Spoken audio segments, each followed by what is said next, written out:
ऐसे मुड़ी उठा उठा के करा के देखा ताड़ा। तोहरा काहे मिर्ची लागत बा? हम केहू के देखी? अरे आप ताप के खोजत हुई और का? ओए होए, तोहरा यही अदा पे तो कॉलेज के आधा लड़का दीवाना भइल बाने। का राजू, अब ये भी शौक पाले ला? अरे ना प्रीति, हम तो एकरा से मजाक करत रहनी है। हमरा दिल के रानी तो तू ही ना बाड़ू।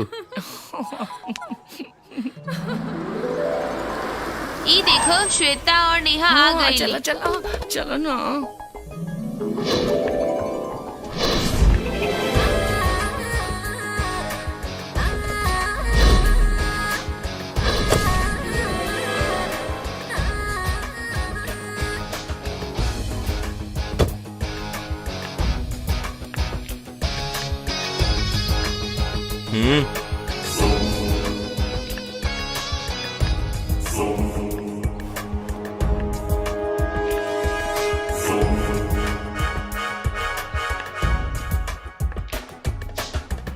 हाय हाय।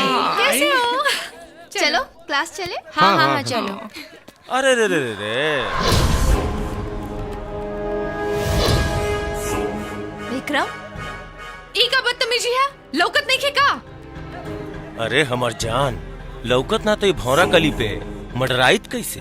ए, जुबान संभाल के बात करो, ना तो ना तका बिना मंगले चुम्मा दे देबू। ये ले चुम्मा। चलो।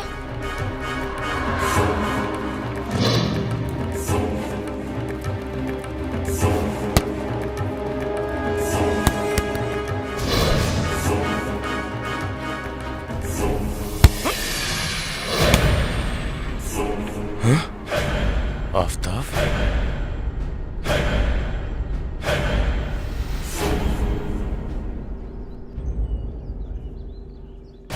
मार ससुरा के।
का भाई, लेट तो ना भइल? हाँ? कितना टाइम पावेलिस भाई हैं? ई सब लात के देवता बड़ा सा, हाथ से निखा समानत। देखा सा आ गए हमर शेर, उतारता बीड़ता तनी। हाँ। अब हम देखा तनी फाइट के मजा।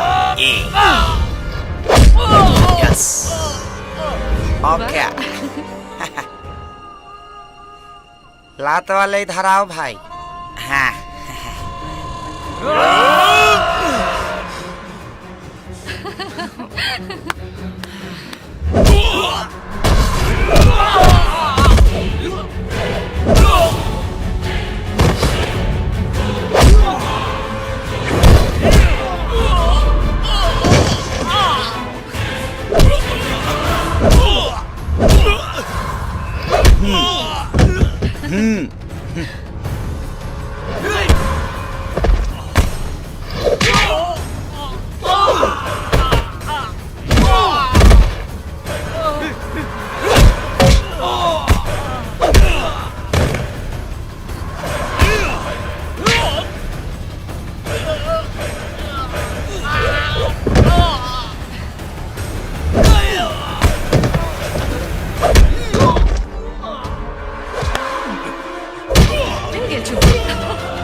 ये क्या हो रहा है?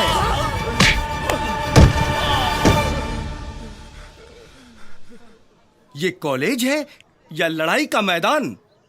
What are you doing? It is out of discipline. Understand? चलो सब लोग, चलो अपने अपने क्लास में। चलो चलो चलो जाए। तो ठीक है। अरे रे थैंक यू तो बोला नहीं। Excuse me. Thank you. You welcome. Thank you. Welcome. चल।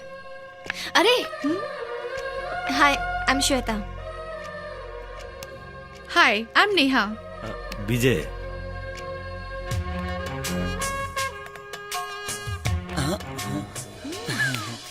आफ्ताब। Thank you.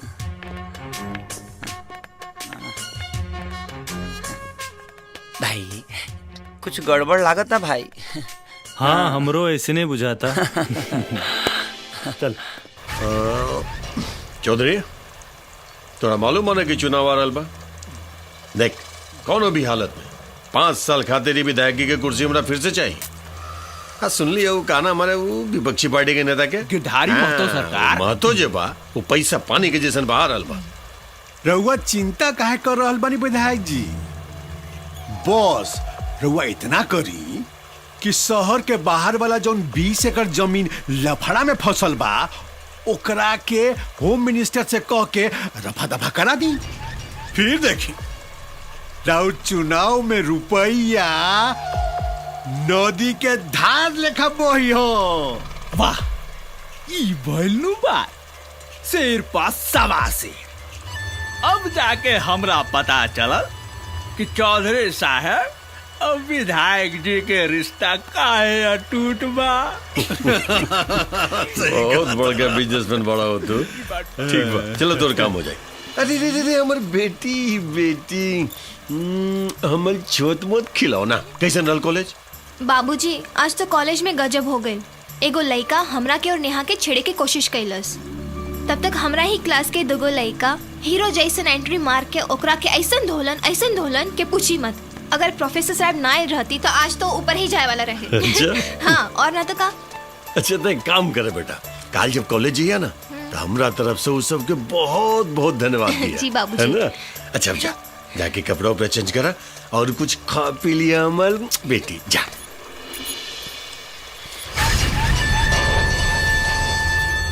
ए पिए। जी सरकार। तनी पता लगाओ तेरे ससुर के बाऊ मरद लौंडा हमरा करेजा के टुकड़ा के हाथ लगावे की कोशिश कैलस। ससुरा होकर हालत में हाथ डाल के ना पतड़ी पचौनी निकाल ले। सरकार रहुआ गुस्सा थूक दी ना। हो गई ना लोग के काम भर धुलाई बस।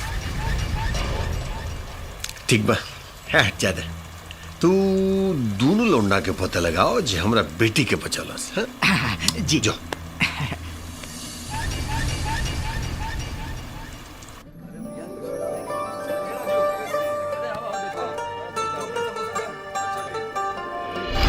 हाय आई एम श्वेता। हाँ ठीक बा। हाँ हम देख ले तू चिंता मत कर। हाँ चल। अरे बटूक जी ओ का नाम रहोले क्या के? आफ्ताब। हाँ आफ्ताब आफ्ताब ओकरा बुलौले कि ना? जी बुलौले बानी औते होई। बाकी सर एगो बात हमरा समझ में ना आइल। का? सर बिटिया के मदद तो आफ्ताब और विजय दोनों मिलके कैले रहले ना, तो आप खाली आफ्ताब के काहे बोलौली? अब इतने तेरा समझ में आ जाए तई विधायकी की कुर्सी पे तू ही ना बैठते।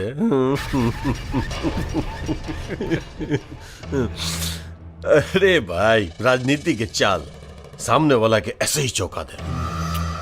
अब देखा आफ्ताब बा मुस्लिम लीग। हाँ अगर वो हमरा साथ ज्वाइंट हो जाए ना तो अगला चुनाव में ओकरा पूरा कौम के वोट तो हमरे के मिली।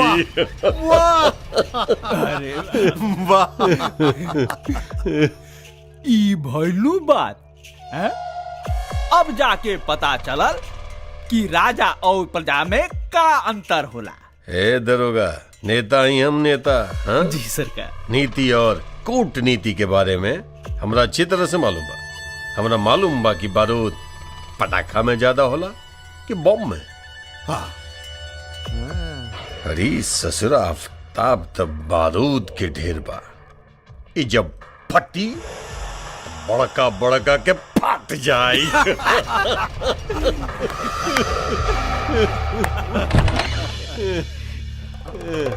सर आफ्ताब आ गई। हाँ आफ्ताब। हाँ बेटा आइए। हाँ नमस्कार नमस्कार। हाँ बेटा।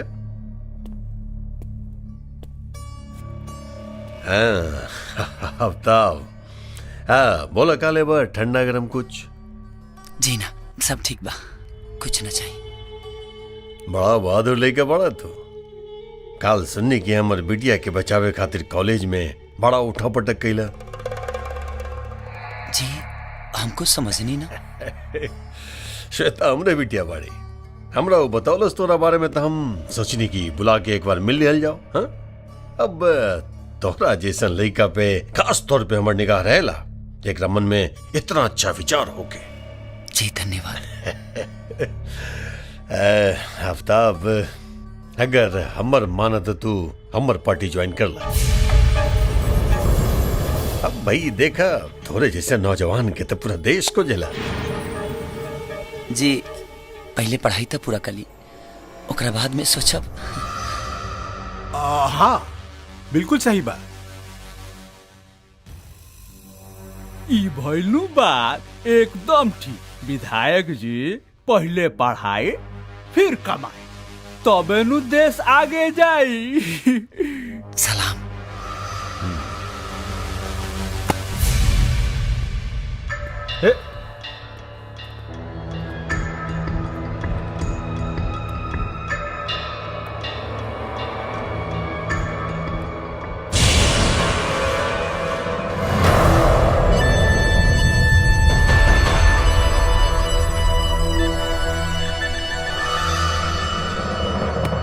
नेहा और श्वेता अभी तक ना आईली।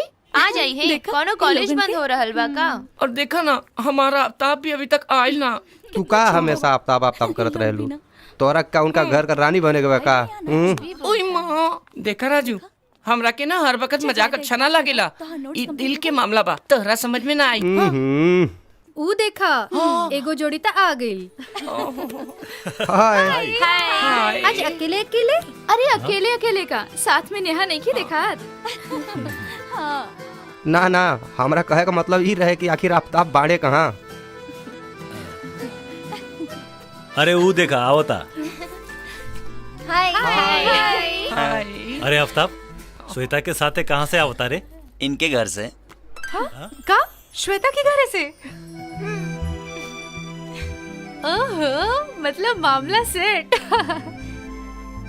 उहे बुझा। अरे वाह वाह वाह का लबड़ा है? तू तो कम खत्म नहीं खा, चिपका के सटा के खड़ा बड़ा। वाह वाह। केकरा की? बनाओ मत रानी, तोहरो नजर बहुत कुछ कहत बा। धत ऐसा कुछ भी नहीं खे। तो कैसन बरे तही बताओ जो हमसे का कहत हलिस कि तोर दिल नेहा पे आ गेल बा। हैं? और तू का कत रले भुला गई ले कि तोर दिल श्वेता ले गेल? अरे तो ऐसा बोला ना लोग, आग दोनों ओरे बराबर लगा। बहुत सही बात। चला चलो चलो।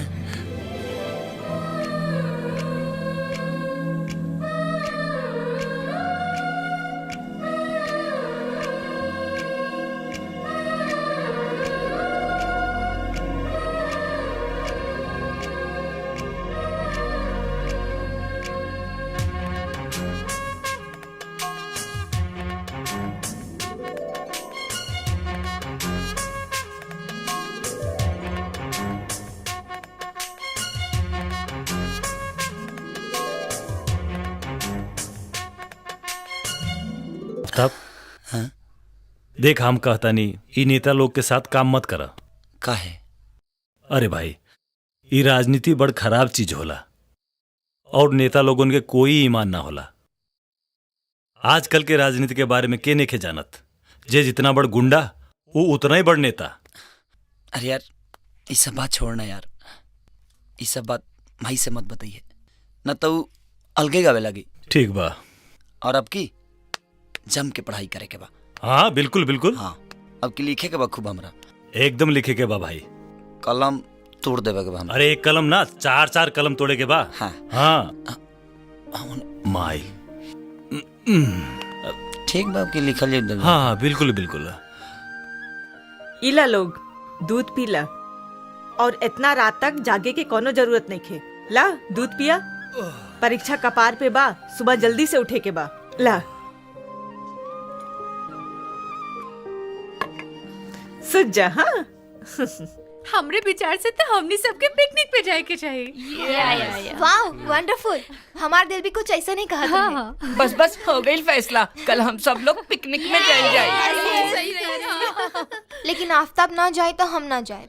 सही बात है, आफ्ताब और विजय के बिना तो मजा ना आए। हाँ ये तो बा। तू लोग काहे चिंता करत ताड़ू? आफ्ताब विजय के लेके गेल हमार जिम्मेदारी बा, हम लेके चलब नु। या इधर इधर इधर, ए बॉल पे ये लो हादी।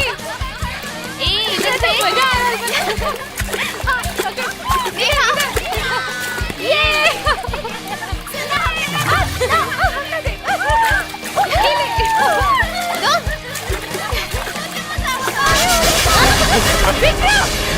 अरे छोड़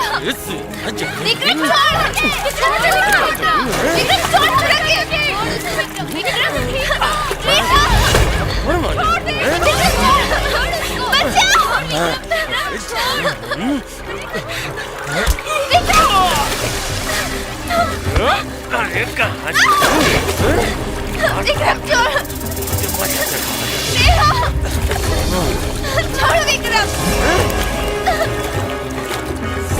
विक्रम, छोड़ हमरा के। विक्रम छोड़ हमरा के। छोड़ दे, छोड़ दे, छोड़ दे।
ए आफ्ताब छोड़ दे। आफ्ताब छोड़ देना तो मर जाई। हाँ आफ्ताब छोड़ देला तो सचमुच मर जाई। अरे आफ्ताब, आफ्ताब, अरे छोड़ दे, छोड़ आफ्ताब, अरे छोड़ दे एकरा के। छोड़ दे तो मर जाई। आफ्ताब छोड़ हट। अरे कहता नहीं छोड़ दे। अरे मॉडल में कहा। हाँ ठीक है, अगर श्वेता के तरफ केहू भी आंख उठा के देखी तो मारब ना, सीधे फाड़ दे।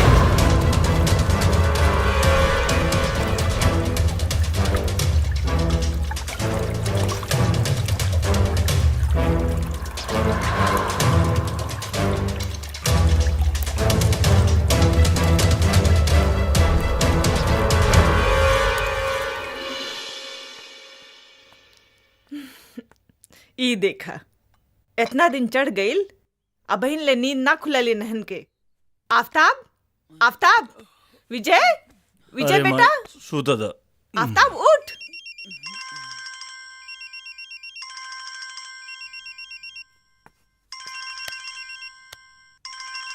अरे ई तो कोनो लइकियन के फोन बा। श्वेता, नेहा। श्वेता? अरे एकर फोन होई। हाँ ना ना ना एकर होय हमार।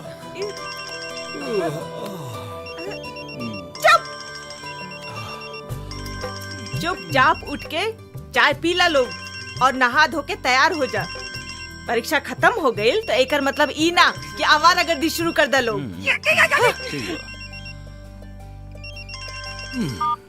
Hello hi. ए जी, रउआ बिना हमार मन नहीं खेलागत।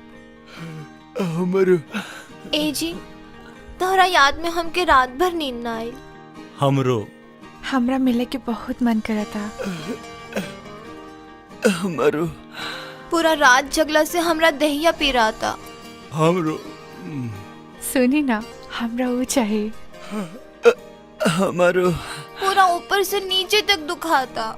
हमरो अरे हमरा वो चाहिए। हमरो दोनों जोबना लहे लहे बथता। हमरो हमरा आइसक्रीम खाए के बहुत मन करा था। हमरो इका हमरो रट लगौले बाड़। इडियट।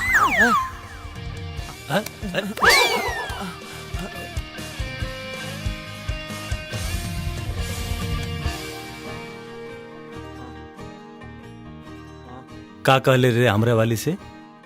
अत्ते का कहली है हमरा वाली से।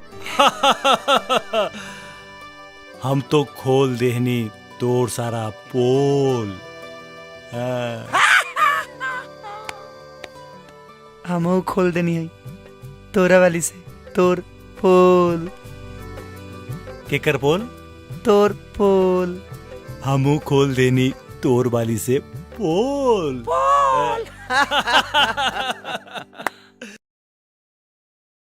देखा बेटा, तोहार बाबूजी पुलिस ऑफिसर रहन और उनकर सपना रहे कि तू पढ़ लिख के उनका नियन पुलिस ऑफिसर बना। यही से हम चाहत आनी कि तू कोनो ऐसन काम करा कि उनकर सपना साकार हो जाए। अरे माई ऐसने होई, हम पूरा कोशिश करब कि बाबूजी के सपना पर खरा उतरी। बाकी माई तू आज तक हमरा के इना बतौलो है कि आखिर बाबूजी के मौत कैसे भइल। हम तोहरा के मना कैले रहली ना, तू अपना बाबूजी के मौत के बारे में कुछ ना पूछबा। जब उचित समय होखी तब हम खुद ही बताई। ठीक बा माई, गलती हो गई, माफ कर दा, अब से ना पूछब। बाकी माई आफ्ताब के बारे में तोरा से एगो बात पूछे के रहे। का बात बेटा, बोला। वो आफ्ताब नेता भानु प्रताप से मिलल रहे और ओकरा साथे काम करे के कहत रहे। का? ना, ऐसा ना हो सकेला। हमारा आफ्ताब ऐसा कोनो काम ना करी। वो कोनो नेता वेता के साथ काम ना करी। हम ओकरा के मना करब, वो कोनो नेता वेता के साथ काम ना करी। आफ्ताब बेटा, वो दिन तारी पर्स छूट गेल रहे जा। ला जी घरे गनी देखनी तो ना रहे। वो कहावत बाना कि बाप बड़ा न भैया, सबसे बड़ा रुपैया। रुपैया तोरे खातिर बा। हाँ हाँ लेला लेला। अरे रखा मर्दे, काम जब से मर्जी है तब से कल जाए। हाँ देखा आफ्ताब बेटा, आदमी जब हाथी पे सवार हो जाला ना तो ओकरा साथ चले वाला के कद अपने आप छोट हो जाला। बुझल? है बटू? जी हुजूर। अरे तनिक इनका पार्टी के सब आदमियों से मिला दिया भाई, ताकि सबके साथ आफ्ताब घुल मिल जाए। हाँ हुजूर। हे दरोगा। जी सरकार। ध्यान रखिए, हाँ? आपन बच्चा वा कौनो कष्ट न होके के चाहिए एकरा। हाँ जी सरकार, ई भइलू बात राव आदेश सर आंखों पर सरकार। हाँ जी चला तनी। हाँ चला चला चल चला। जा बेटा, अपन ख्याल रखिया और मस्त रहा, कोनो चिंता मत करिया। जी सलाम। सलाम सलाम सलाम सलाम सलाम। दर दर दर दर दर दर दर दर दर दर कभी बेगाना। सरकार मान गई नहीं और पार की नजर के लड़का काम के बाद। अरे दरोगा, तबे तो तू दरोगा बढ़े और हम विधायक बनी। वो तो बोले बस। बिल्कुल सही बात।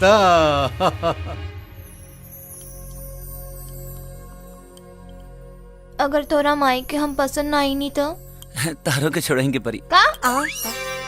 बात तो सुना, अपने माही के नाराज करके कोनो काम नहीं की कर सकत। और यो सच बा कि तोहरा के भी नाराज नहीं की देख सकत। सच में?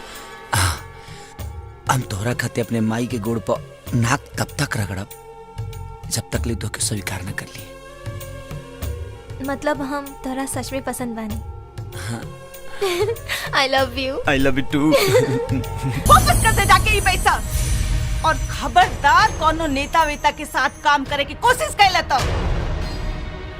लेकिन माई हमरा समझ में नहीं आवत कि आखिर में बुराई का बा। बुराई और अच्छाई के तर्क हमरा साथे करे की जरूरत नहीं खे। एक बार कह देनी कि नेता के संगे काम नहीं खे करे के तो बस नहीं खे करे के। ठीक बा माई, अगर तोरा पसंद नहीं है ना तो हम ओकर पैसा लौटा दे। और एक बात के ख्याल रखिया, जौना दिन हमरा के पता चलल कि तू हमरा से छुपा के कोनो ऐसन वैसन काम कर तारा, ओ दिन से हमार तोहर रिश्ता खत्म। माई ऐसे मत बोलो, हम ऐसन कोनो काम ना करब जौना से तोहरा और विजय के दिल के ठेस पहुंचे।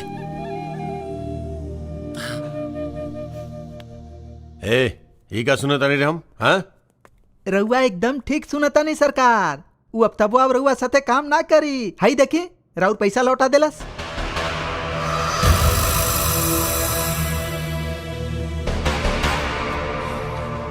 हमारा साथ काम न करी ही कैसे हो सकेला? काम तो ओकरा करी के पड़ी, वरना बहुत महंगा पड़ जाएगी। काम करे खातिर ढेर सारा लड़का मिल जाई सर। रहुआ तक खा परेशान होत बनी विधायक जी। ढेर सारा लड़का ना, खाली आफ्ताब चाहिए हमरा। आफ्ताब ओकरा शायद मालूम नहीं के कि हमरा नजर में जे एक बार बस जाला वो हमार हो जाला, और फिर ओकरा हमरा इशारा पे ही नाचे के पड़े। काम तो करी के पड़ी ओकरा। अच्छा विजय, तू जौन पुलिस की नौकरी की खातिर इंटरव्यू देले रहला, ओकर का भइल? आजकल में ही लेटर आवे वाला बा, देखा का होता। भगवान करे जल्दी से फाइनल हो जाए। काहे अब अकेले नहीं खे रहल जात का? धत, तोरे तो हर वक्त मजाक सूझेला।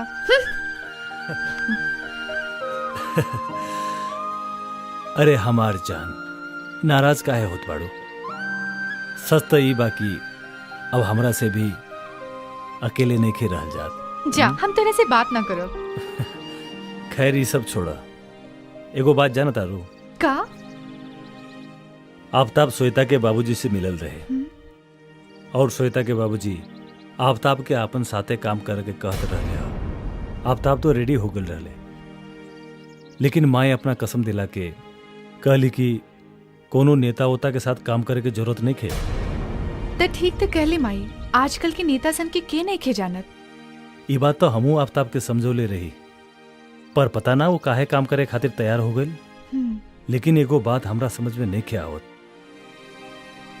कि नेता के नाम सुन के माई काहे इतना नफरत करेले, और जो दिन माई के मालूम पड़ी कि आफ्ताब नेता के लड़की से प्यार करेला तो वो दिन जाने का होई। ये बात तो बा। खैर ये सब छोड़ा, हमरा के आइसक्रीम खाए के मन करता। का आइसक्रीम खाए के मन करता? हाँ, अभी आइसक्रीम खाए के बाटे। आइसक्रीम खाए के मन करता। आफ्ताब बेटा, अरे भैया मी का सुन रल बानी कि तू हमरा साथ काम नहीं के करे के चाहत। हाँ ठीक बा अरे ठीक बा भैया, काम नहीं के करे के चाहते में कोनो जबरदस्ती थोड़े बा, लेकिन अब एक दूसरा से मिलना जुलना छोड़ल ये ठीक नहीं के बेटा। देखी मिले में कौनो दिक्कत नहीं है, बात ऐसन बा कि हम अपने माई के खिलाफ कौनो काम नहीं कर सकत। माई?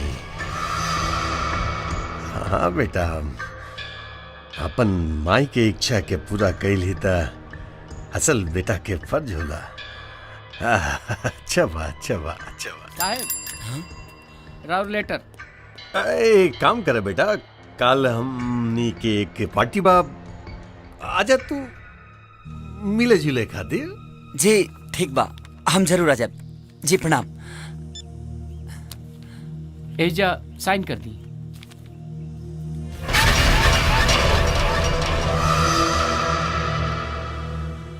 चलो तनी।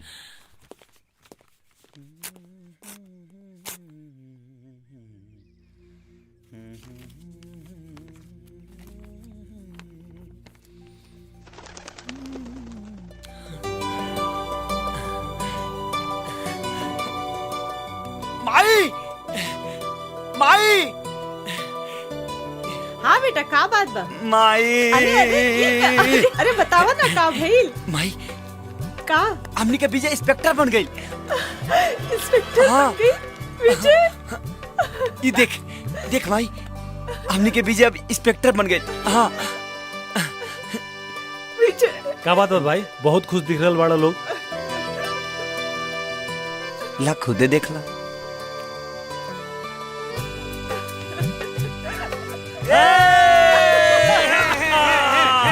अरे माई हम इंस्पेक्टर बन गई नी। हम इंस्पेक्टर बन गई नी। अब इलाका में देख कितना हम धूम मचाओ तानी। आओ चल चल।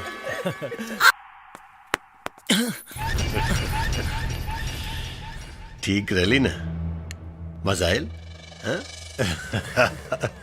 और बेटा कहाँ सोचला हमारा साथ काम करे के बारे में?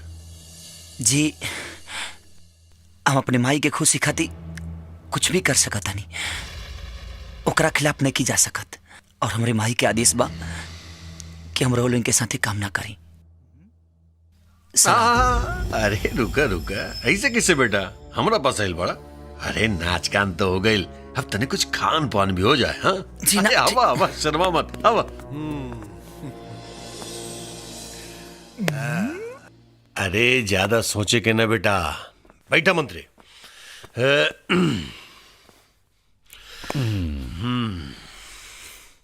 हाँ अच्छा बेटा ये बतावा कि तू विधायक जी के साथ काम करे से काहे मना कर देला? जी माई के नेतागिरी पसंद नहीं के। ई काहे? पता ना काहे, वो सब तो पता नहीं के हमके, लेकिन हम माई के इच्छा के खिलाफ कोनो काम नहीं कर सकत। ओ अच्छा अच्छा, एकर मतलब कि तू अपना माई से बहुत प्यार करेला। जी पर हमनी के तो सुनले रही कि तोहार अपन माई ना हई। जी मतलब चाहे कुछ भी होके, लेकिन हमरा खातिर हमारी अपनी माई से भी बढ़ के बड़ी। मतलब कि तू उ माई खातिर कुछ भी कर सकेला? जी जान ले भी सकीले और दे भी सकीले। अरे क्या बात है बेटा, वाह। एक माई के बारे में इतना अच्छा विचार बेटा के मन में, खुशी फैल हमरा। लेकिन का है ना बेटा कि हम तारा एक ठे वीडियो दिखावे के चाहते हैं। तारा खातिर देखल बहुत जरूरी बा। ओकरा बाद तो खुद ही डिसीजन लिया कि हमरा साथ काम करबा कि ना करबा। पहले ला अरे शर्मा मत, हम जाना तानी कि तोहार पति इंस्पेक्टर राजीव वर्मा के दोस्त बा। अब देरी मत करा जान, जल्दी से अपन साड़ी खोला। अब बर्दाश्त नहीं खे होत हमरा से। अब जाने मन जल्दी खोला, तार पति के हम बचा नु ले। हम नखरा मत कर, जितना जल्दी हो सके खोल। हाँ।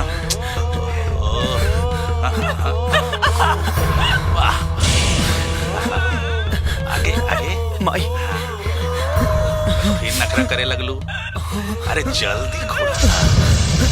देखा कौन देनी के तहार पति के हम बचा ले। हम बस ऐसा ही करो जैसे हम कहो तनी, ठीक नो? हाँ, बोला ना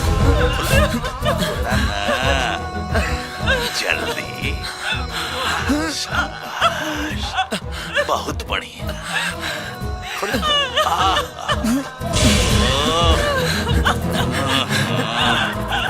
और नीचे वाला। अरे बेटा बैठा बैठा, एकरा तोड़ला से का होई? बहुत सीढ़ी में हमरा लगे। हाँ? आराम से आओ मंत्री।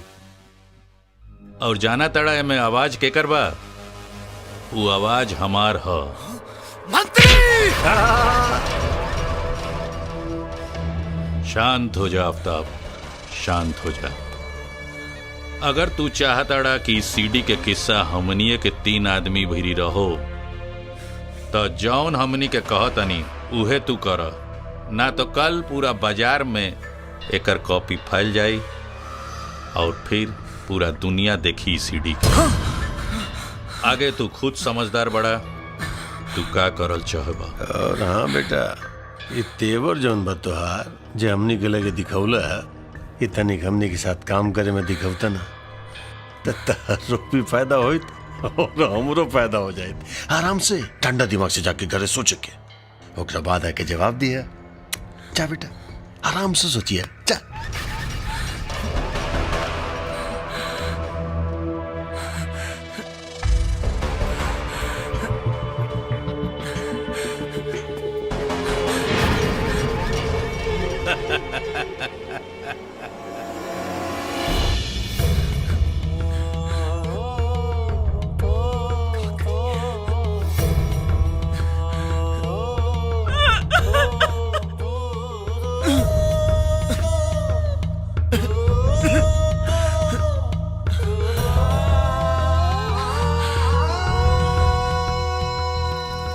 अगर एकनी के खत्म करे के बा तब हम एकनी की बात मान जाए के चाहिए, चाहे जो भी हो जाओ, लेकिन अपनी माई के इज्जत पर आँच ना आवे देन। अरे बेटा टाइम से खाना खा ली हल करी है, अपन ख्याल रखिए।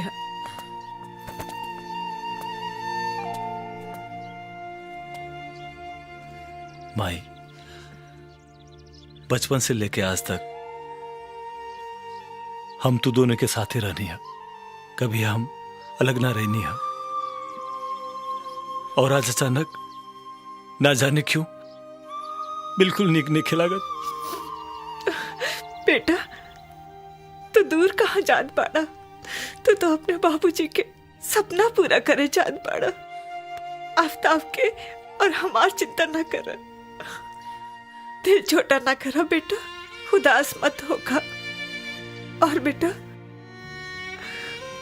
अपन ख्याल रखिए, समय से खाना खा लिया। हाँ माई, हम अपन ख्याल रखब। बाकी तू? अरे बाकी तू छोड़ा, बाकी तो माई के ख्याल रखे खाती हम मानी ना। हाँ तू यह तो देखिए हम माई के कितना ऐश्वर्य में रखब। हाँ माई, आफ्ताब के ख्याल रखिए। अरे यार, अरे तू लोग तो ऐसे रोता रहा जैसे लागत था कि तू बेटी विदा करता। चला विजय, आवा। प्रणाम माई। चला रह। अपन ख्याल रखिए। हाँ माई, तू ख्याल रखिए।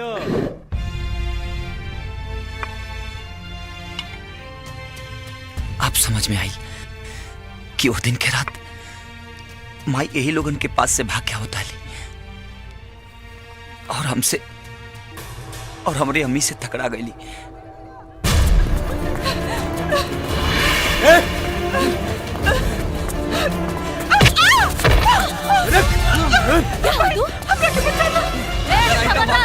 आगे मत बढ़िए, नहीं तो मार दे। आगे मत बढ़िए। हट जा, नहीं तो मार दे। हट जा।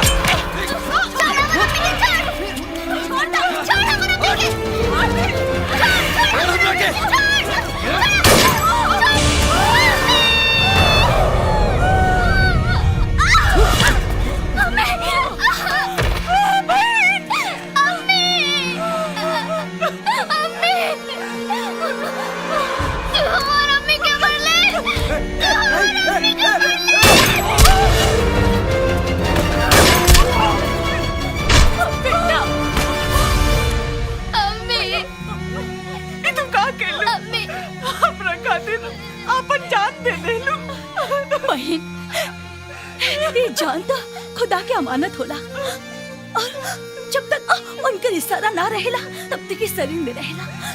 जहाँ उनका इशारा होला इस शरीर छोड़ के रुखसत हो जाला। बहन लेकिन लेकिन के टाइम नहीं के बहन। हमार बेटा आफ्ताब के रहुए सब कुछ बानी। हमार बेटा के सब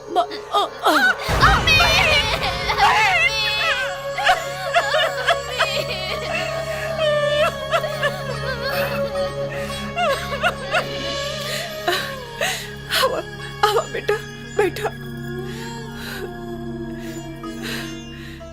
बेटा, ये विजय है, हमार बेटा और तुहार भाई।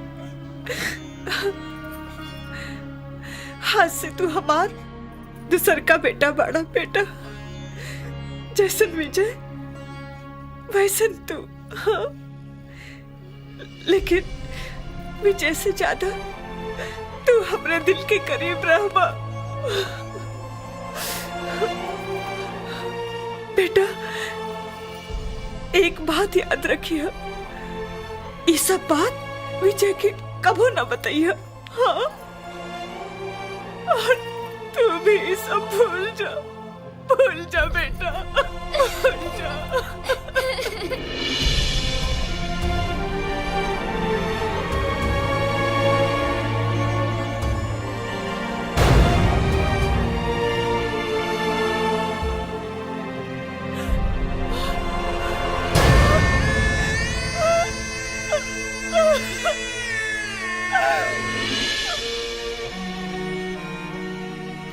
अगर शिकार करे के बा त जंगल में समाही के परी।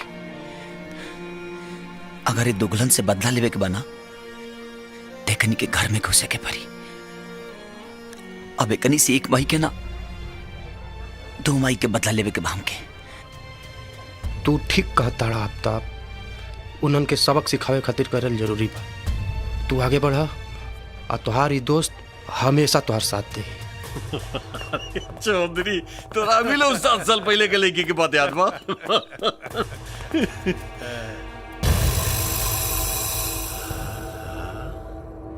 आफ्ताब, माई के लाल, कैसे कैसे? अच्छा छोड़ो, जैसे जैसे भी बैठा बैठा बैठा बैठा बैठा। विधायक जी, हम यहाँ बैठे खाते नहीं आई। कुछ बोले के चाहता है? बोलो ना। हमरा लोगन के संगे काम करे खातिर तैयार बानी। तू हमरा साथ काम चौधरी जी हमरा साथ काम करी है। लेकिन हमारी को शर्त बा। बोलो शर्त कहा। हमरी माई और हमरे भाई के पता ना चले की चाहिए कि हम रोलो इनके संगे काम करता नहीं। ही बात बा। हाँ, तई में फिकर करके का बात बा भाई, पता ना चले केकरो कानो कान खबर ना होई। हाँ चौधरी जी। जी विधायक जी। एक काम करा जी। काल से आफ्ताब तहरा कंपनी में काम करके हमरा काम के अंजाम दी, बुझला? जी जी, हम कुछ समझ नहीं ना। अरे मैं समझे बुझे के क्या बात है यार। ही तरह साथ काम करी थे लोग के थोड़े पता चले कि हमारा आदमी है, बुझला? काल से तरह कंस्ट्रक्शन कंपनी में काम करी। हाँ हाँ जी जी, बिल्कुल समझ गई नहीं, बिल्कुल समझ गई नहीं विधायक जी। हाँ तो आफ्ताब बेटा, वो हमार पीए जे बटुक बा ओकरा से कल मिल लिया। वो तरह सब चीज समझा दी, कब का कैसे कैसे करे के बा, है ना? जी ठीक बा, चला तानी। सलाम सलाम सलाम। चौधरी वो बात मालूम बा ना कि वो रेगिस्तान के वो जोन जहाज होला ऊंट, वो भी जब ऊंचा पहाड़ के नीचे आवेला ना तो ओकर कद भी एकदम भेड़ बकरी जैसन हो जाला जैसन। विधायक जी, जूता गोड़ में आ कुत्ता जोन बा उ गोड़ के आसपास ही शोभा देवेला।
आज से आफ्ताब ना,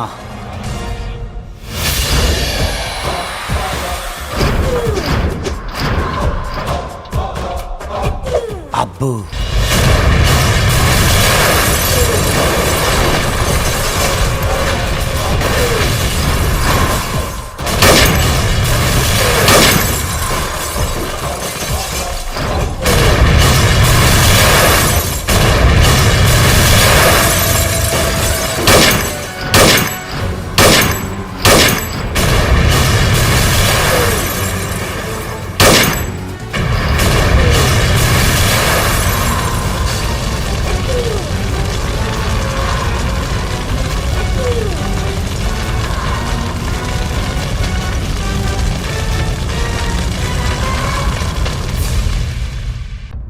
अरे बेटा आफ्ताब, हाँ माई। इतना बड़ा बंगला, अरे सब इतना छोड़ माई। आलीशान, बहुत महंगा हुई ना बेटा।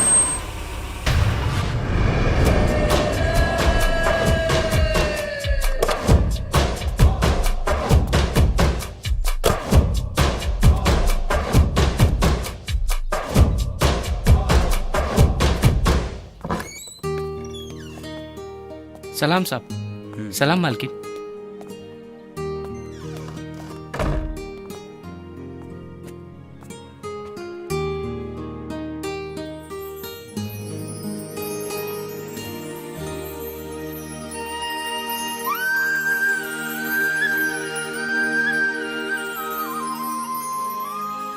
इतना बड़ा घर, बाकी तोहरा लगे इतना पैसा आइल कहाँ से बेटा, जे इतना बड़ा बंगला खरीद लेला?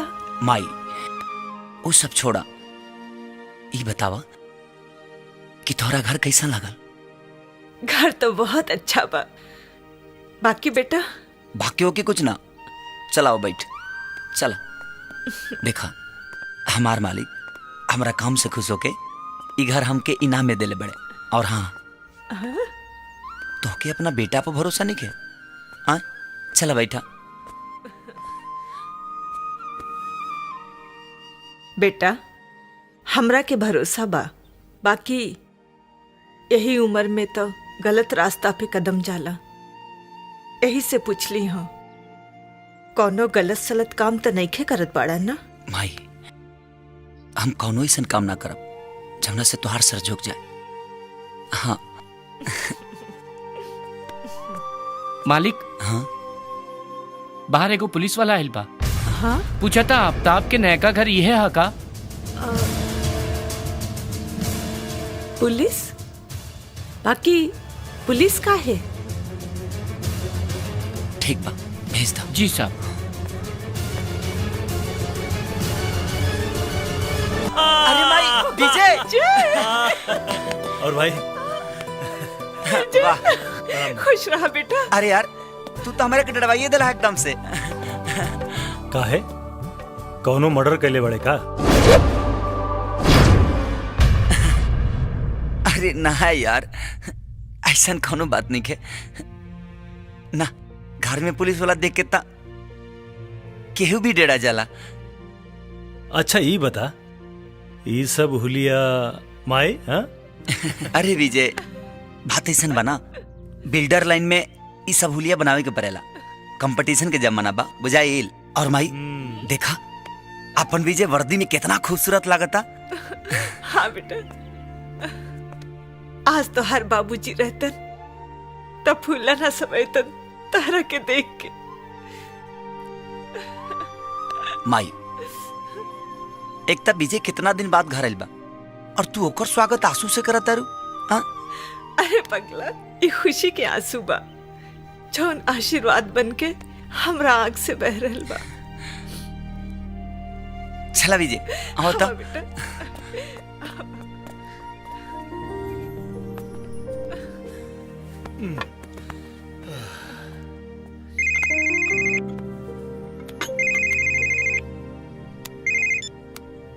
हेलो। हाँ आफ्ताब, देख बहुत जरूरी बात बा, तू चुपचाप यहाँ घरे आ जाओ। हाँ हाँ हाँ हम आओ तनी। अरे केकर फोन रहे? अरे विजय हमरे मालिक के फोन रहा, कुछ जरूरी काम आ गइल बा, यही से मिले खातिर बुलाओ तारे। हम चला तनी, फिर बातचीत हुई बाद में। अरे आफ्ताब, लागता बहुत व्यस्त रहत बड़े। इतना बड़ घर गाड़ी, अरे कौनो लॉटरी के टिकट लागल रहे का? अरे हम पुरनका घर पर गई नी तो हमरा के पता चलल आफ्ताब नया घर ले बा। अरे का कर यार, बिल्डिंग लाइन में बहुत पैसा बा और अल्लाह के रहमो करम से बहुत अच्छा चलता। माई तू बीजे के खाए के इंतजाम करा, तबले हम मिल के होता नहीं। ठीक बा। अरे आफ्ताब, एक और खुशखबरी। अब हमनी एजा साथे रहब, हंसब खेलब, फिर वही मस्ती करब। काहे कि हमार पहिल का पोस्टिंग यही शहर में भइल बा।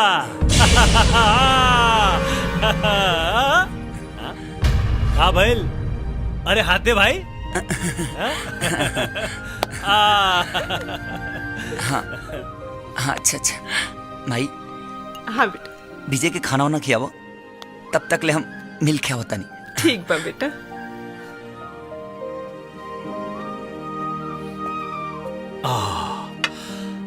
माई जल्दी से हमरा के खाना खिया दे, हमरा बहुत भूख लागता। हमरा डीआईजी साहब से मिले के जाए के बा। हाँ बेटा, अभी हम तोहरा खातिर बेसन के हलवा बनावता। ठीक है माई। तोहार मन पसंद।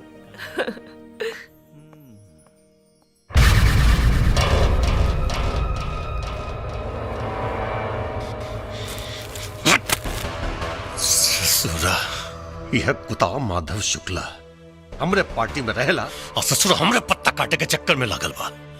हमार टिकट यापन बेटा बबलू शुक्ला के देवे के चक्कर में बा। हाँ? इतना जान ले आफ्ताब, अगर ये टिकट एकरा बेटा के मिल गई ना तो समझ ले कि हमार कुर्सी गईल बड़ा बूट ला दे। हाँ? और आज बड़ा संजोग से वो अपन पार्टी के काम से यही शहर में आइल बा। उका नाम हाँ नटराज होटल में ठहरल। बस बारात निकाल दे ससुरा के। बारात तो निकली विधायक जी, लेकिन दुल्हा टोली पर ना अर्थी बजाई। आफ्ताब, बस तू हमर काम कर दे। देख बेटा, 5 साल अगर और हमर कुर्सी रह गई तो समझ ले पूरा शहर के नक्शा बदल जाए। अभी जो बहुत काम करे के बात हो रहा।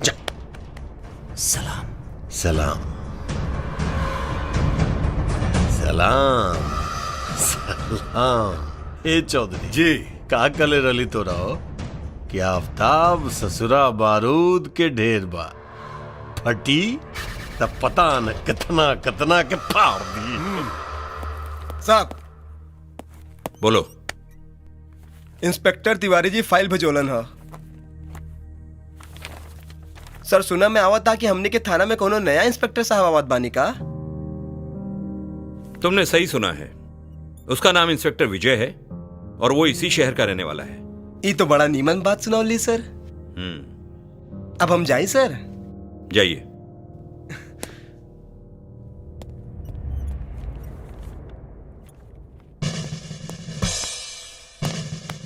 Good morning sir, I am inspector Vijay. Good morning and welcome. Inspector, इस शहर को तुम्हारे जैसे काबिल ऑफिसर की बहुत जरूरत है। थैंक यू सर। मुझे भी बहुत खुशी हुई है सर कि मेरी खुद की पहली पोस्टिंग अपने ही शहर में हुई है। देखा, तैयारी में कोनो कमी ना होके के चाहिए। जी नेता ये बार टिकट हमरे बेटा के ही मिली। हाँ समझला ना? जी जी। तू लोग जी जान से चुनाव की तैयारी में लग जा। जी समझला ना? जी नेता। हाँ, कोनो कमी ना होके के चाहिए।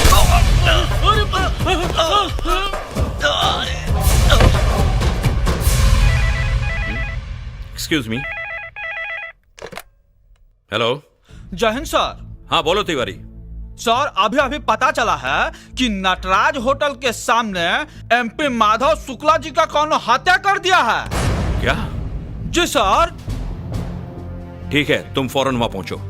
मैं इंस्पेक्टर विजय को भी वहां भेजता हूं। जी सर। जय हिंद सर। जय हिंद।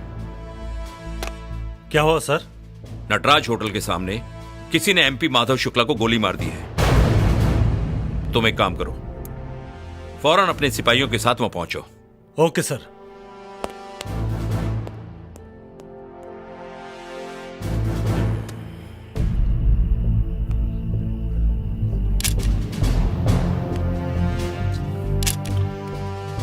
रामलाल। जी सर। नेताजी तो निकल गए ले। वो तो देखा बस सर। ला सारो आ गए ला।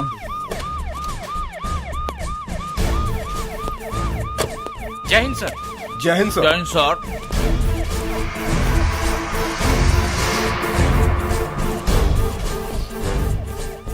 कुछ पता चलल? ना सर। सरेआम केहू गोली मार के चल दियलस और केहू के पता ना चलल? हाँ हम बताओ तनी साहब। तू के हवा? हम नेताजी के साथे रहली। अच्छा तो का देखला? एक नकाबपोश आदमी आयल और गोली मार के चल गई। कितना लोग रहे? हाँ साहब वो अकेले रहल।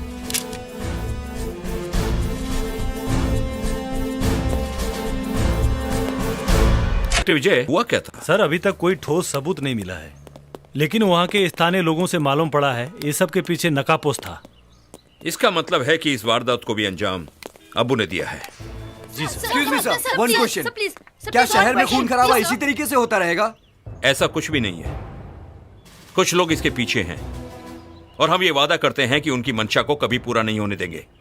हमारा डिपार्टमेंट इस सब के पीछे बड़े सक्रिय रूप से काम कर रहा है और बहुत जल्द हम गुनहगार को सामने लेकर आएंगे। शहर में दिन दहाड़े गोलियां चल रही है। सर शहर की इस हालत का जिम्मेदार कौन है? पुलिस आखिर कर क्या रही है बताएंगे आप? आप लोग हाथ पर हाथ धरे बैठे हैं और गुंडे मनमानी कर रहे हैं। मैं आपके माध्यम से इस शहर की जनता को यह विश्वास दिलाना चाहता हूँ कि पुलिस डिपार्टमेंट के रहते हुए वो असुरक्षित बिल्कुल महसूस ना करे। लेकिन सर इसके पीछे किसका हाथ है? आखिर कौन है वो लोग जो ये सब आतंक फैला रहे हैं? हैं चंद लोग हैं जो अपने स्वार्थ और बदले की भावना को अपना रंग देना चाहते हैं, लेकिन मैं आपसे वादा करता हूँ कि बहुत जल्द गुनहगार को आपके सामने लेकर आऊंगा। लेकिन सर नो मोर क्वेश्चंस प्लीज। आप लोग जा सकते हैं। Okay thank you. Inspector Vijay. Yes sir. जो होगा देखा जाएगा। मैं ऊपर मिनिस्ट्री में बात करूंगा। I want crime free Bihar. तुमसे जो हो सके करो, हो सके तो सारे गुंडों को अंदर कर डालो, अगर जरूरत पड़े एनकाउंटर कर डालो। ओके सर।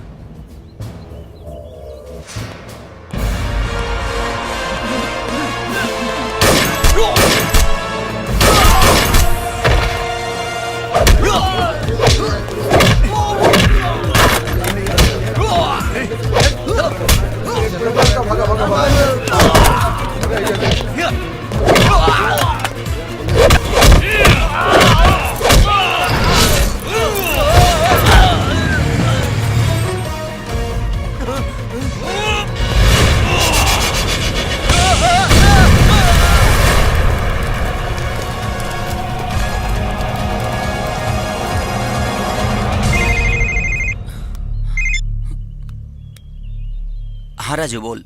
आफ्ताब भाई बुरा खबर बा। का बात बा? इंस्पेक्टर विजय लोटिया इकबाल के सारा गोदाम के तहस नहस कर देले और ओकरा के मार भी देले। का बा कतारे? हाँ भाई। ठीक बा, हम नेता से बात करत हनी।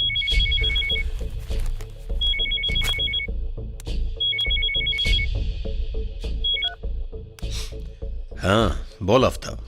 विधायक जी ये का होता सब? का हो रहा मतलब? हम विजय के बारे में बात करत हनी। विजय मतलब तोहर अपन भाई विजय? हाँ। कुछ बोलस का हो? हम ओकरा कहला के बारे में ना, कैला के बारे में बात करत हनी। पूरा शहर में तूफान मचौले बा और आज तो वो हाथे का देहलस। हमार खास आदमी लोटिया इकबाल के मौत के घाट उतार देहलस। तो ये बात बा? हाँ? विधायक जी होम मिनिस्टर साहब से कह के इस शहर से कोनो और शहर में ओकर ट्रांसफर काहे नहीं करवा दी? अरे बेटा बाहर के ट्रांसफर का तो बोल तो सीधा ऊपरे ट्रांसफर करा दी का। विधायक अपनी आवाज के अपने हलक में दबा के रख। ऐसा ना होके कि तोरा आवाज के खींच के तोरा गला के फांसरी बना दी। हम तोहरा खातिर काम करेली, एकर मतलब ई ना भइल कि हम और विजय हमार भाई है।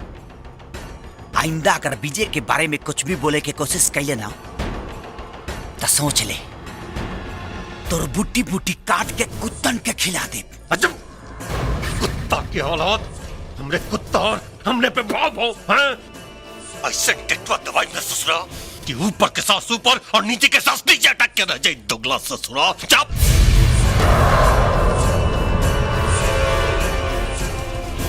हमरा के धमकी देता है और इन्हीं के समझत कि पूरा के पूरा रिमोट कंट्रोल हमरे हाथ में बा। एक बार बटन दबाई ससुरा का चिथड़ा चिथड़ा उड़ जाए। दोगला कहीं का केकर चिथड़ा चिथड़ा उड़ावे के बात हो रहा बा विधायक जी? आफ्ताब के। हाँ आफ्ताब के? हाँ, उस सर के फोन पर शायद कुछ गलत बात कह देले बा। ऐसन का कह देले? औकात भुला गिर बा ससुरा।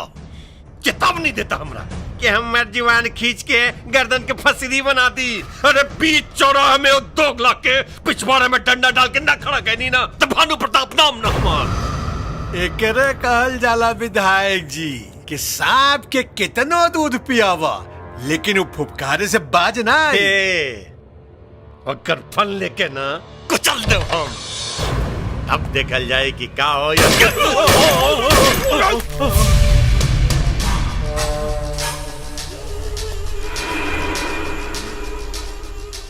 सड़क के लधोती देखिए कहीं पेशाब ना उतर जाओ। विधायक चाहती ना तो ये गोली तोरा खोपड़ी में भी डाल सकत नहीं है, लेकिन आ तोरा जिंदगी के फिल्म अभी बहुत बाकी बा और तोहरा से पुराना हिसाब भी त लेवे के बा। हाँ। और एगो काम ते गलत कैले बड़े, ते गलती से कुत्ता के जगह पे शेर पाल ले बड़ी।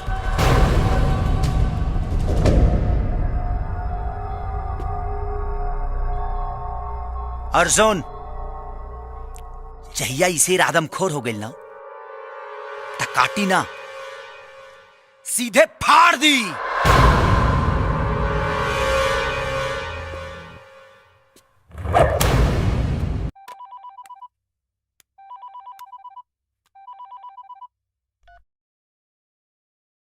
बोला भानु प्रताप। मंत्री जी ये आफ्ताब ससुरा बहुत फड़फड़ाए लागल बा, चोंच मारे लागल बा ससुरा। चिंता करे के कोनो बात नहीं है भानु प्रताप। फड़फड़ा रहल बा तो ओकर पंख कुतर देहल जाई। हम लौट के आ रहल बानी, तब तक अपना गुस्सा के कंट्रोल करा, बुझाइल? अरे मर्दे कंट्रोल तो रखबे करब हम, लेकिन इस ससुरा के बारे में अगर कुछ ना सोचला ना तो ये आफ्ताब नाम के कांटा हमने के गर्दन में फंस जाए। हाँ? राजनीति के दांत बहुत मजबूत होला भानु प्रताप। कांटा कितनो भी नुकीला होखे उ चबा के गटक जाला। हमार रहल बानी तो बातचीत होई। जयराम जी की।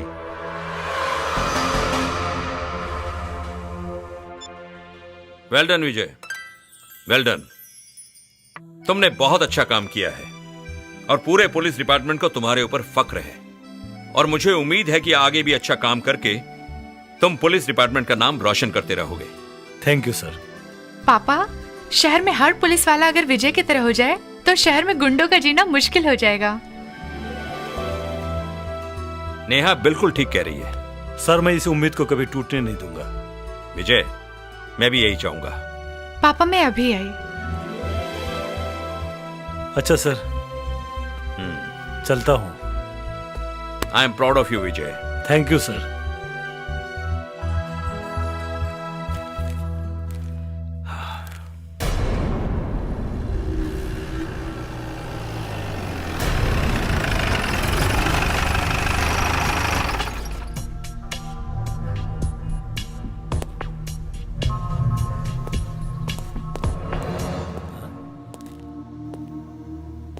अरे नेहा, नेहा, नेहा, नेहा, नेहा आंखें खोला। Neha. Inspector Vijay. Yes sir. ये इस शहर के सबसे खतरनाक शूटर की फाइल है। लो, अब्बू नाम से जाना जाता है ये। अब तक दर्जनों लोगों को अपनी गोली का निशाना बना चुका है। जब भी किसी काम को अंजाम देता है तो उसके पीछे सबूत नहीं छोड़ता। इसीलिए पुलिस अभी तक इसे पकड़ने में नाकाम रही है। पूरा शहर इसकी दहशत से कांपता है। पिछले दिनों इस शहर में जो एमपी माधव शुक्ला का मर्डर हुआ था उसमें भी इसकी इन्वॉल्वमेंट है और ये जिस काम को अंजाम देता है नकाब पहन के ही देता है।